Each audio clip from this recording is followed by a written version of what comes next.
Continuamos con el tema 10, catabolismo. En el anterior vídeo nos quedamos en el ácido pirúvico generado en la glucólisis. Y en este caso vamos a ver cómo en presencia de oxígeno se va a dar la respiración celular. ¿Cómo empieza la respiración celular? Pues lo primero de todo, una fase previa, ¿vale? Va a ser la descarboxilación del piruvato. El ácido pirúvico va a perder carbonos. Mirad, el ácido pirúvico, que está en el citoplasma, después de la glucólisis, pasa a la mitocondria, al matriz mitocondrial. Descarboxilación oxidativa del piruvato, del ácido pirúvico, ¿vale? Porque hay en presencia de oxígeno. ¿Qué va a pasar ahí, en ese matriz mitocondrial? Ese ácido pirúvico se va a transformar en una molécula que se llama acetilcoenzima A. De ácido pirúvico a acetilcoenzima A. Y en ese proceso se va a obtener poder reductor, NADH. Y el ácido pirúvico pierde un carbono y se le une la coenzima. Eso es lo que ocurre en esta fase previa.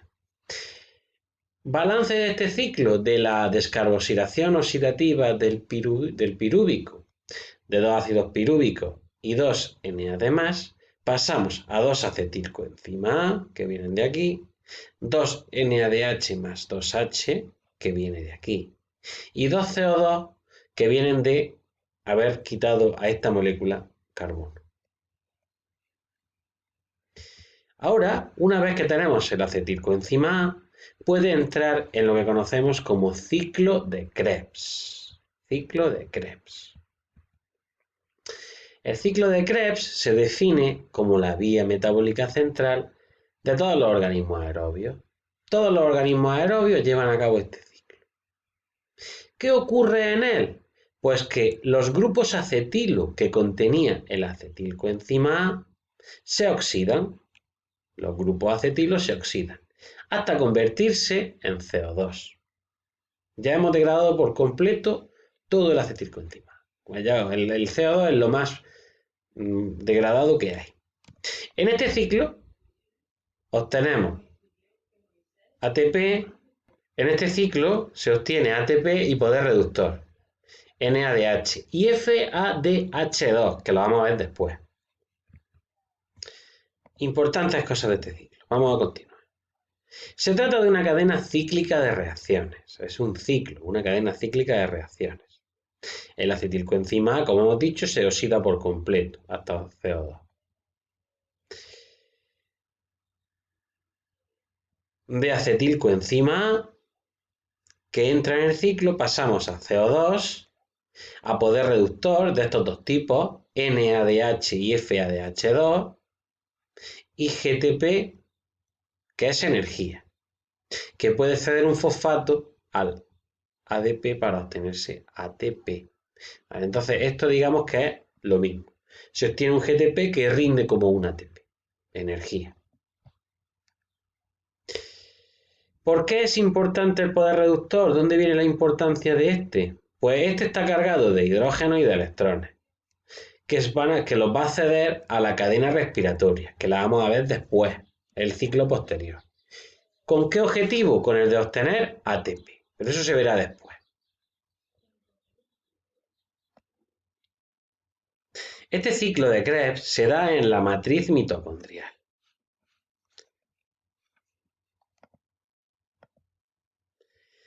Mira, vamos a ver. ¿El ciclo con qué empieza? ¿Cuáles son los sustratos iniciales? Pues tenemos una molécula que se llama oxalacético, que se regenera en cada vuelta al ciclo. Tenemos también acetilcoenzima A, que viene de la descarboxilación oxidativa del ácido pirúvico. Y luego tenemos estas dos coenzimas oxidadas, el NAD y el FAD, y una coenzima energética, el GDP. ¿Qué productos obtenemos? Pues del acetilcoenzima A se obtiene CO2.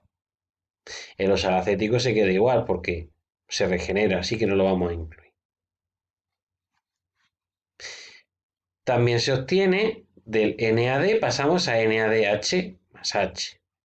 Y del FAD pasamos al FADH2. Y del GDP pasamos al GTP, que como hemos dicho antes rinde como un ATP. Por eso lo ponemos entre paréntesis. Muy importantes los sustratos iniciales y finales del ciclo de Krebs. Aquí tenéis el ciclo. ¿Vale? Fijaos lo que ocurre en el ciclo. El oxalacético lo tenemos aquí.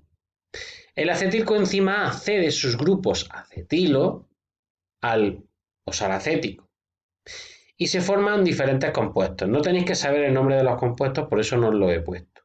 Simplemente que se le da una vuelta al ciclo y se vuelve a generar oxalacético. Y la acetilcoenzima A, que ha cedido sus grupos acetilo, se degrada como CO2. ¿Qué ha ocurrido en el ciclo? Pues que se han formado 3 NADH, un FADH2 y un GTP. Esto es lo que ocurre durante el ciclo. Por lo tanto, el balance energético del ciclo de Krebs va a ser el siguiente. En cada vuelta de ciclo se va a generar un GTP, 3 NADH y un FADH2. Como teníamos dos moléculas de acetilcoenzima A, porque acordaos, la glucosa se degradaba en dos ácidos pirúvicos que después se obtenían de ellos dos acetilcoenzima A. Recordad. Entonces, para degradar por completo una glucosa se necesitan dos vueltas al ciclo, ya que, como hemos dicho, había dos ácidos pirúvicos procedentes de la glucólisis. Así que por una molécula de glucosa obtenemos dos GTPs, 6 NADH y 2 FADH2. Como repito de nuevo, a partir del GTP obtenemos ATP. Fijaos que en este ciclo la cantidad de ATP obtenida es muy escasa, es muy baja, pero obtenemos gran cantidad de coenzimas reducidas, NADH más H y FADH2. Estas van a ser oxidadas y van a ceder su hidrógeno y sus electrones en la cadena respiratoria, que veremos a continuación. Aquí tenéis una imagen de donde ocurriría todo. Fijaos, en el matriz mitocondrial, que sería la parte interior, ocurre la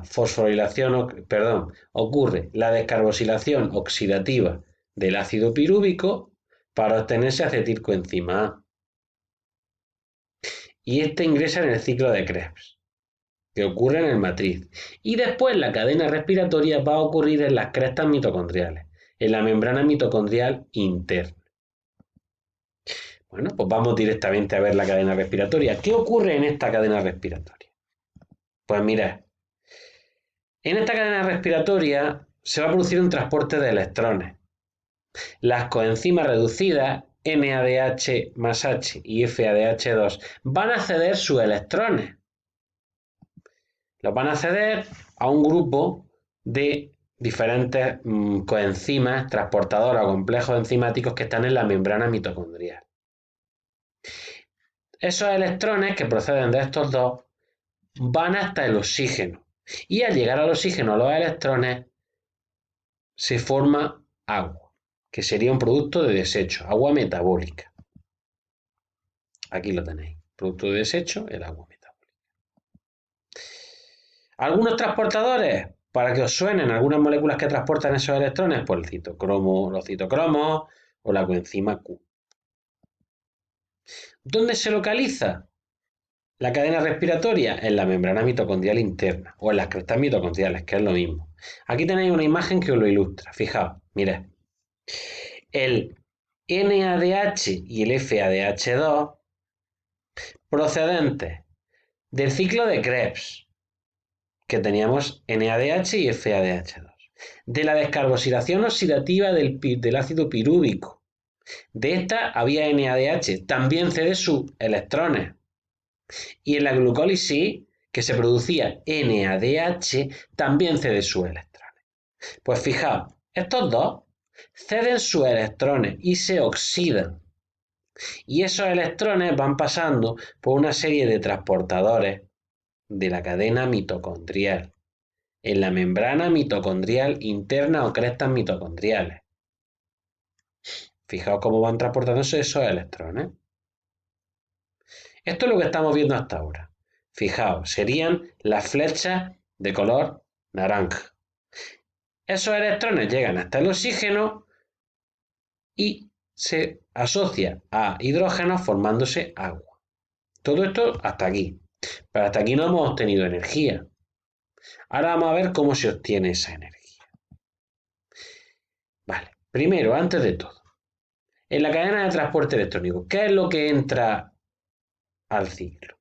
Pues fijaos, entra NADH y FADH2. Esto y esto es lo que entra al ciclo.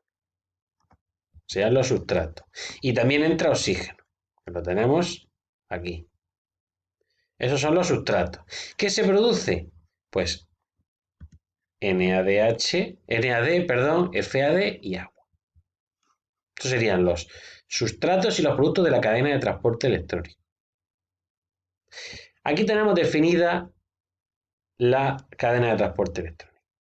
Los electrones procedentes de la glucólisis, descarboxilación del pirúvico y ciclo de Krebs son llevados por las coenzimas reducidas NADH y FADH2 hasta complejos enzimáticos transportadores de electrones presentes en la membrana mitocondrial interna. Así los electrones van pasando de unos complejos a otros. Y ahora viene la clave. Bueno, esto ocurre en la membrana mitocondrial interna. Estos electrones ceden energía.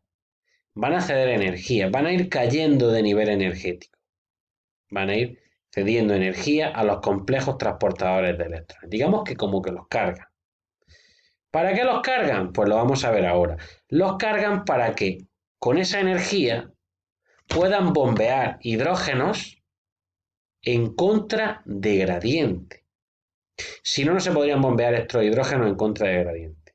Fijaos, en la matriz mitocondrial hay pocos hidrógenos y en el espacio intermembrana hay muchos. Esto no podría ocurrir de manera normal, pero ocurre gracias a la energía de los electrones. Esto es lo que conocemos como fosforilación oxidativa.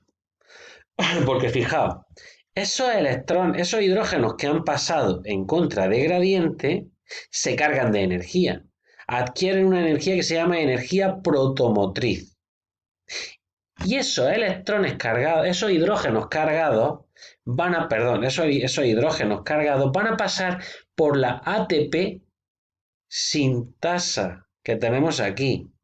ATP sintasa, que se encarga de sintetizar ATP, ¿vale? Y esto se conoce como fosforilación oxidativa. Fosforilación porque se está añadiendo un fosfato al ADP.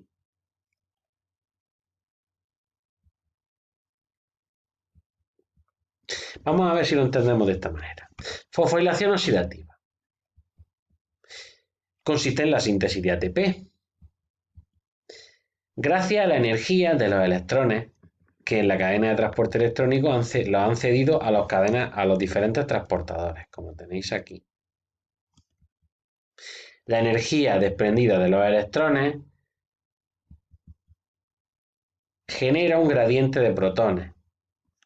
Hay un gradiente de protones en la mitocondria. Se genera porque los complejos respiratorios de la cadena respiratoria actúan como bombas de protones.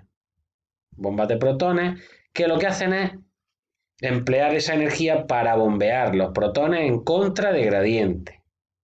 Esos protones en contra de gradiente, que ya van a tener carga, están cargados, pasan al espacio intermembrana y vuelven de nuevo a la matriz a favor de gradiente a través de la ATP sintasa, la partícula ATP sintasa que es la que tenéis aquí, que utiliza esa energía de los hidrógenos para crear ATP. Esta será la fosforilación oxidativa. Continuaremos en el siguiente vídeo con este proceso.